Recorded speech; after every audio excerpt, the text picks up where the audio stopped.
So you see the banner that say 500 years of native resistance, 500 years of indigenous warfare, right?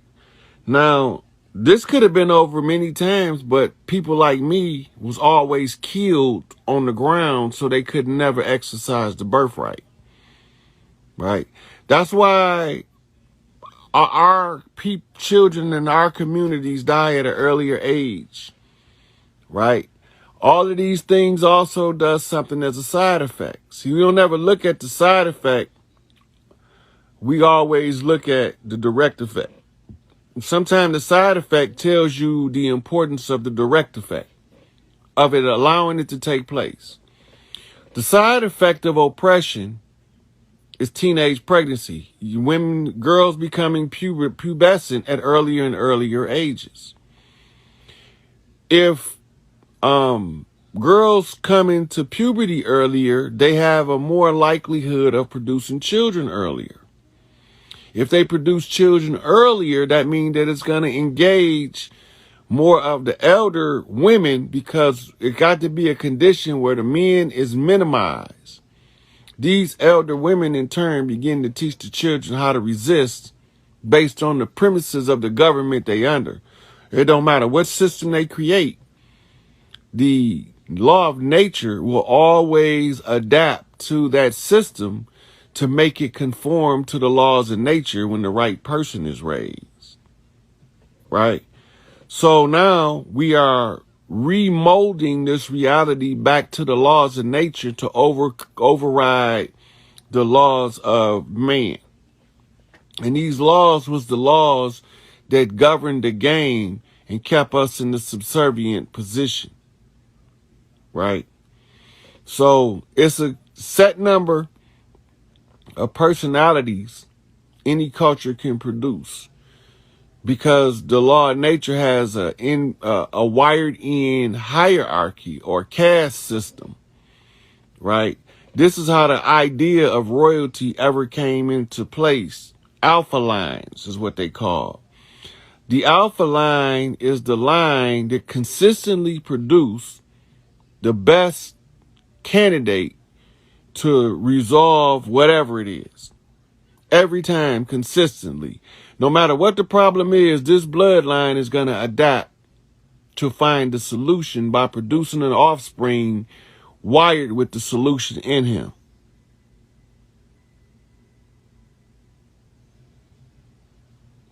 Right. It's like Skywalker Ash was just saying white in other countries means status or class in society. That is correct. And one of the ways when we've discovered how it was being used was, there's an Egyptian guy who came over here and they told him that he was white, right?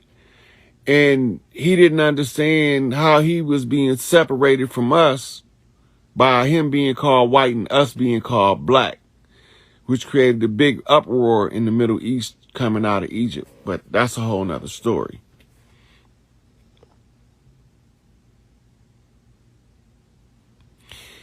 The DNA test, if it's not a parental test, it's for entertainment purposes only. When you look in the fine print, it say this is for entertainment purposes only. I've seen a couple of them that said that. What that means is this: whatever narrative is required to steer the entertainment in the direction that the producer wants it to go, basically tell the story, he can control it. So they are notoriously not possible, first of all, to take your blood over here and say you related to somebody 1,000 miles away without having a sample of their blood as a control. And the way they doing it is they just telling people, send us your blood and we'll tell you your DNA, right? You might have found family with it, but that's an exception to the rule because they tell you it's for entertainment purposes, right? So what they will do is they will allow you to find some family because they got a testimonial to the validity of their bullshit. No contracts. All contracts are slave contracts. They all got some shit in there. The fact that you making the contract automatically puts you in the creditor-debtor scenario.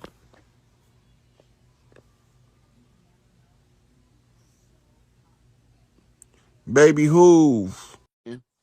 I think I gave him a pretty good understanding of this game called life and how it. What's up, man?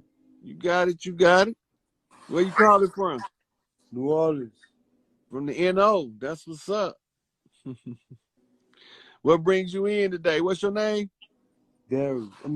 My name is Rip. Did you say Rip? Rip. RIF?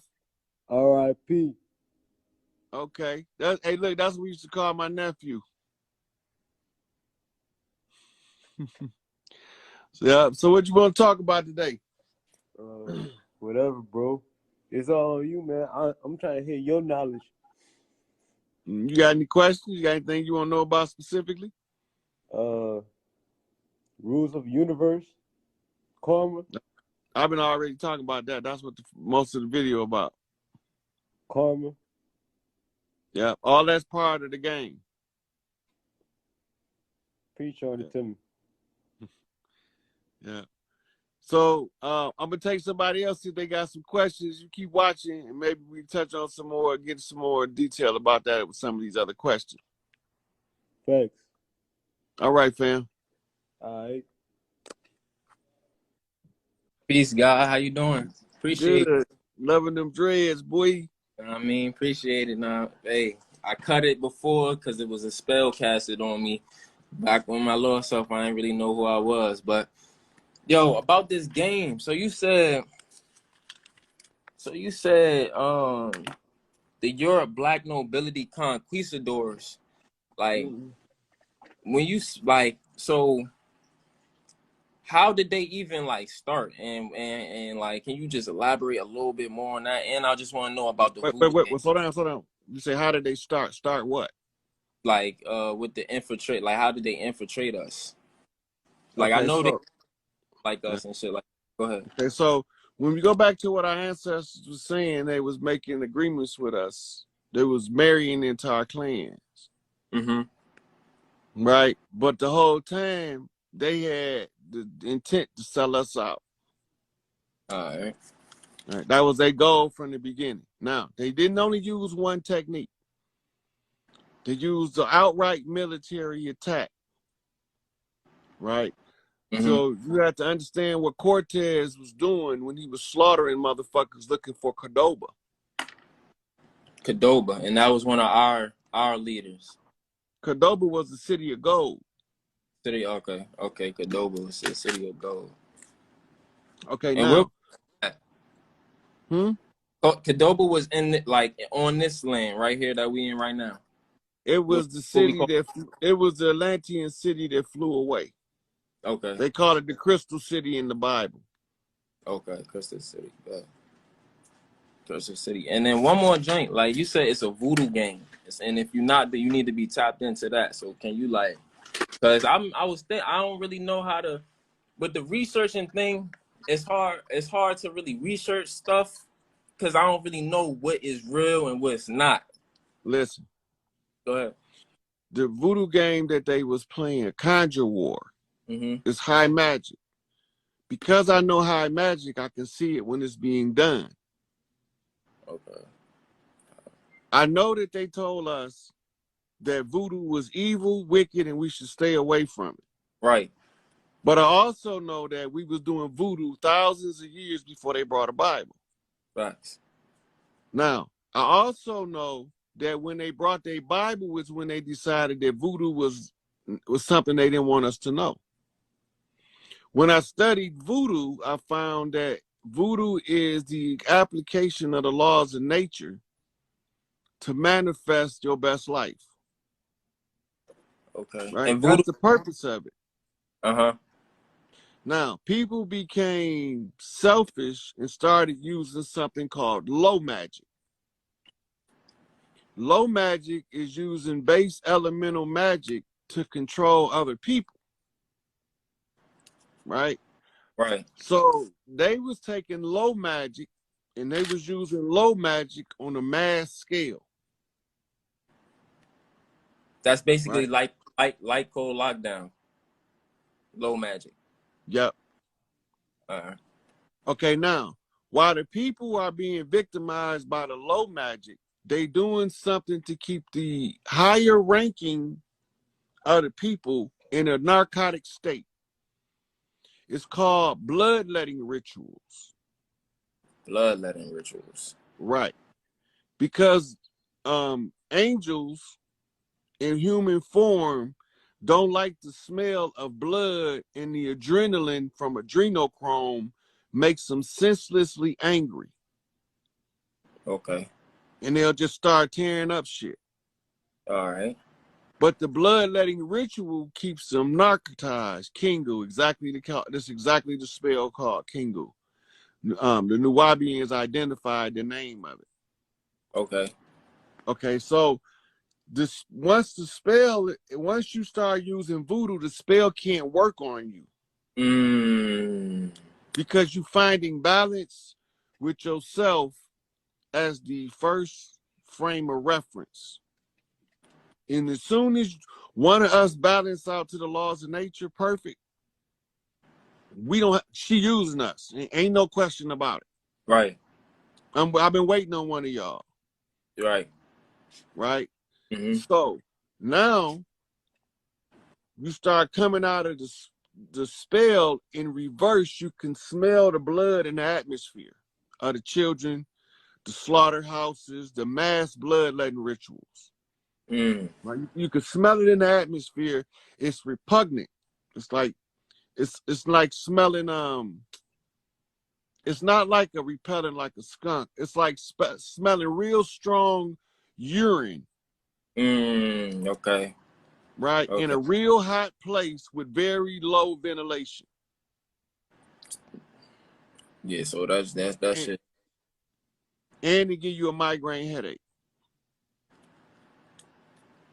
And it So make your muscles start to stiffen.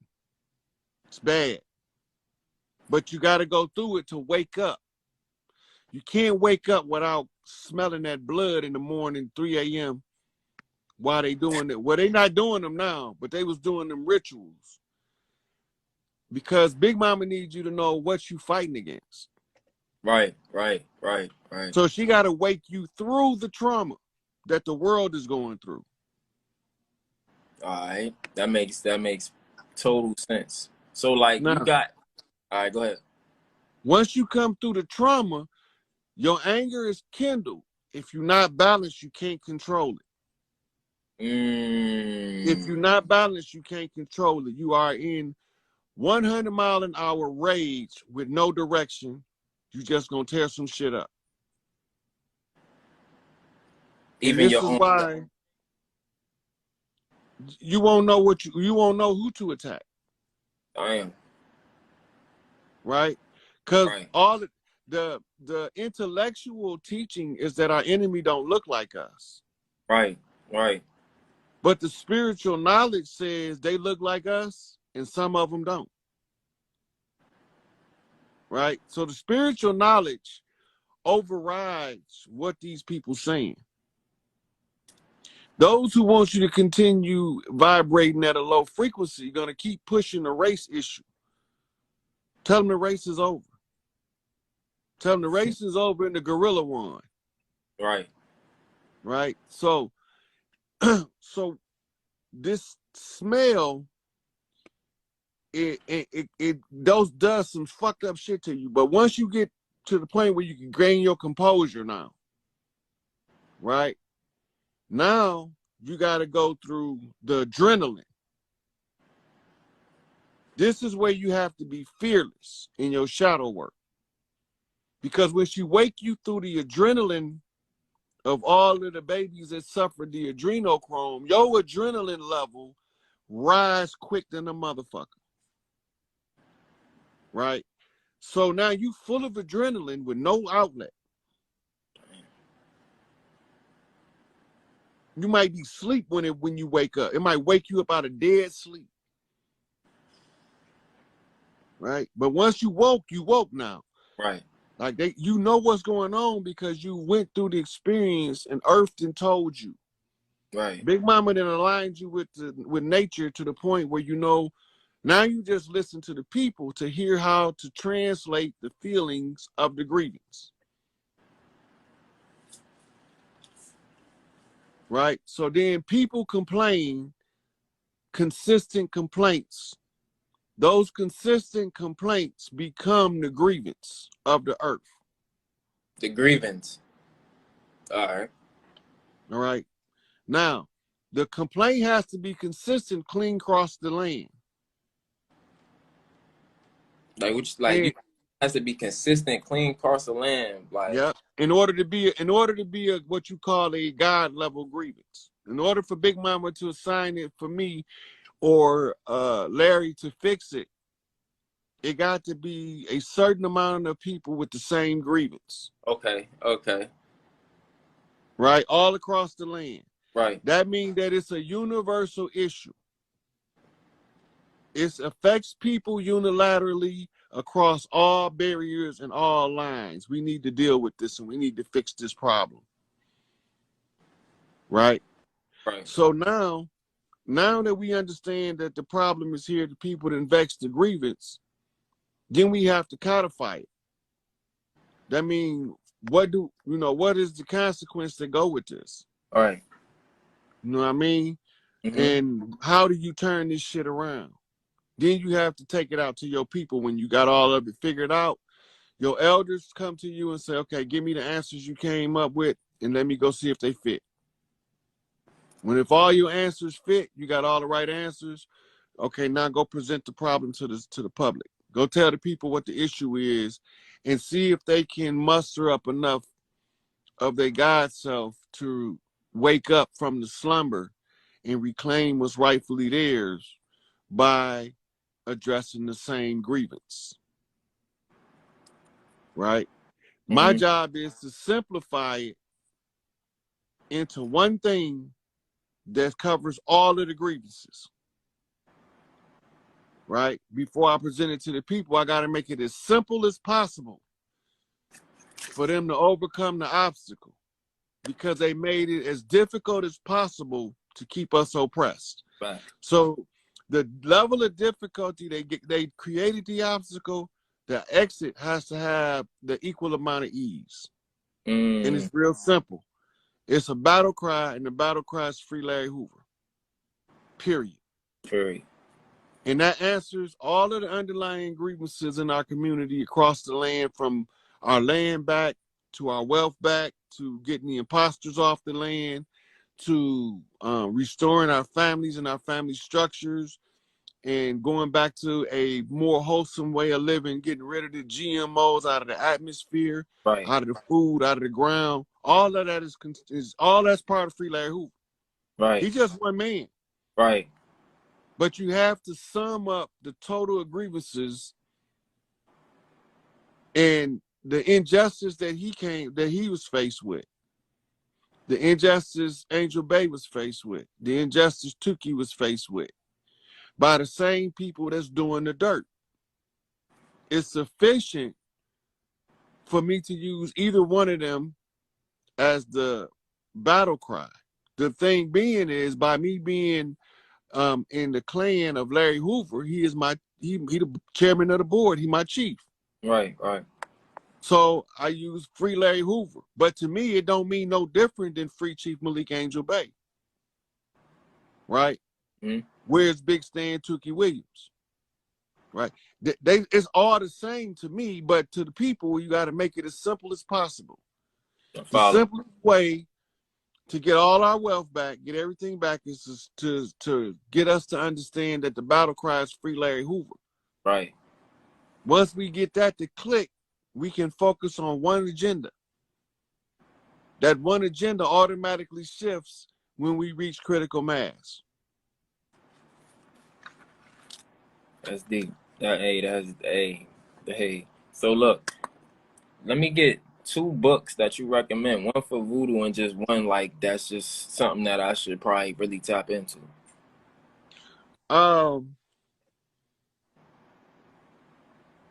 I had a good voodoo book. Voodoo books is like underground shit. You can get Right. some, All right. but the best voodoo information to try to go to a old, you in the NO. Go to an old thrift store, look at their books. Oh, Maryland. I'm out in Maryland, so. Even there. Go Oh, to all the right. thrift store, look at the old books. Try to find old grimoires or something. Grimoires. But all right, but You know, but yeah, voodoo, you can find. It's a lot of people got a lot of good information out too. say that. Look up Lucky Mojo Curio on their web. They got a lot of information on just their website. Lucky Mojo Curio. Yeah. But I appreciate this insight, guy, for real. So real shit. Keep doing what you're doing. Definitely with the movement, 100%, 100%. Niggas is tired of this, tired of this system. This shit crumbling. So I'll let This shit over somebody. with. We just ain't realized it yet. This shit over with. So I'm gonna let somebody else get their questions in, share the light, and I appreciate you, God. For sure, for sure. So,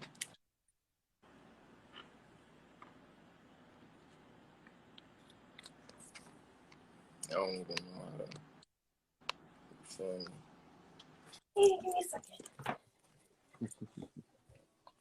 Stuck up on you, didn't I? Yeah, you did. I was watching TV with my mom. You have to forgive my voice. I'm getting over a cold. Oh, you're all right. So you were talking the other day about being like connected with kind of like you're talking about like spiritual connections with men in relations to the mother picking women. Can you like kind of You talking about the heart connection that I was yeah talking about the other